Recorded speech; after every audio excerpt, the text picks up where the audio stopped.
This is Eddie Hearn, Matchroom Boxing. You're watching Sporting Icons. You don't need to be anywhere else.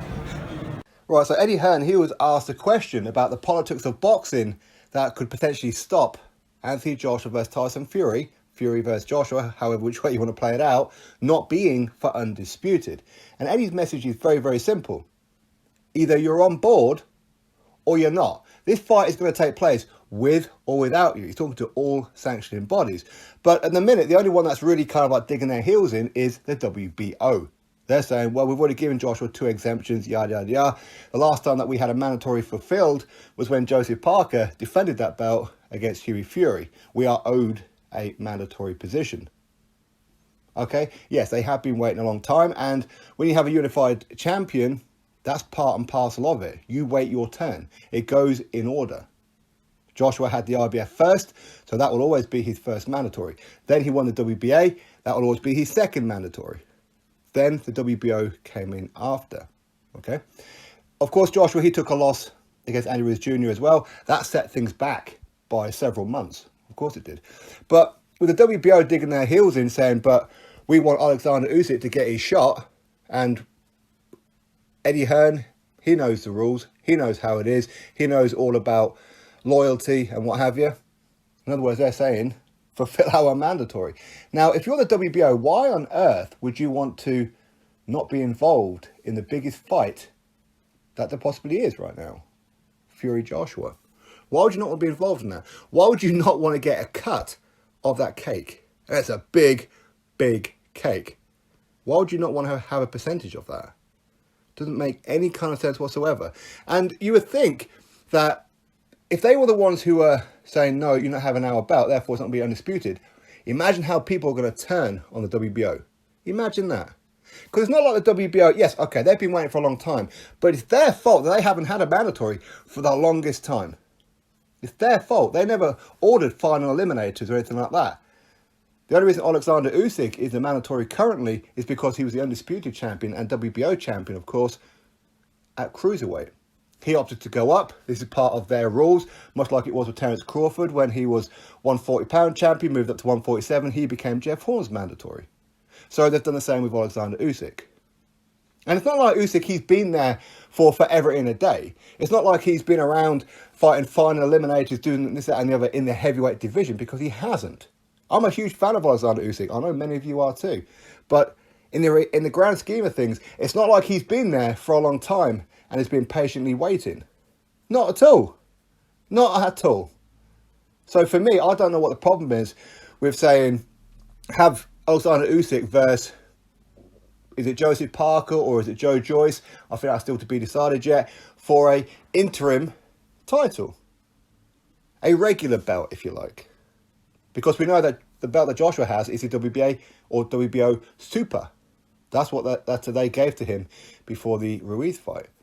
So they could create a regular, say, right, okay, Usyk, you can fight for that belt against Parker, Joyce, whatever it may be.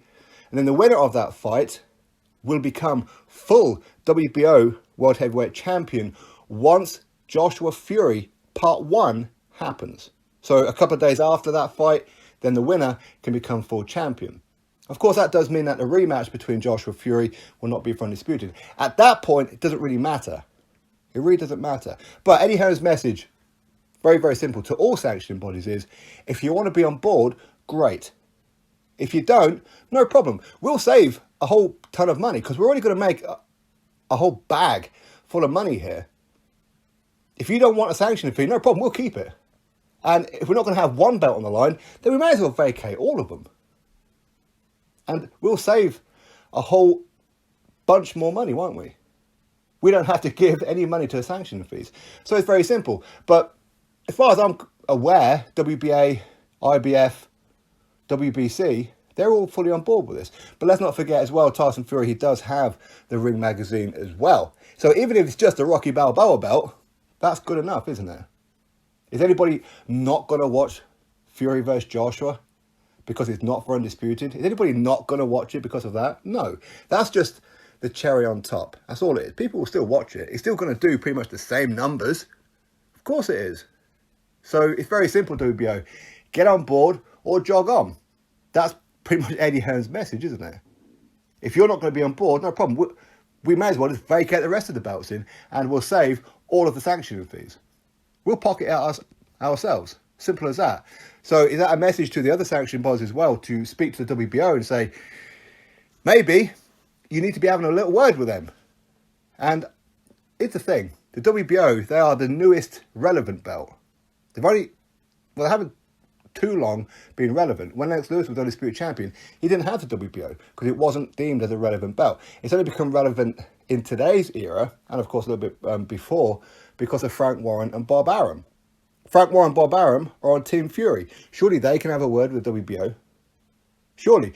I mean, the WBO do them guys enough favours. Look at the rankings. Look at the champions of the WBO. Most of them fall under the bracket, and previously fall under the bracket as well, of Frank Warren and Bob Arum. Because they always do these guys favours for whatever reason it may be. But have a word with them. If they're not on board, vacate all the belts in. If one belt's not going to be on the line, I totally agree. Vacate the whole lot of them. Vacate all of them. Just fight for the Ring magazine. And of course, the winner of that fight, in my opinion, and many people's opinion, will be the legitimate lineal heavyweight champion of the world. I know Tyson Fury is lineal at the minute, but is it a true lineage? No, it's a lineage that started off with Vladimir Klitschko. Lineage is supposed to go all the way back, but it doesn't. It starts off with Vladimir Klitschko. So I think under the rules of that, the next lineal should be undisputed. But again, Joshua Fury, it won't be for undisputed. So again, there's still some contentious arguments about it. Anyway, that's Eddie Hearn's statement. Very simple. If you're on board, great. Let's have it for undisputed. If not, may as well vacate the whole lot of you and save ourselves some sanction fees. Drop your thoughts below, click thumbs up, subscribe. Catch you all in the next video.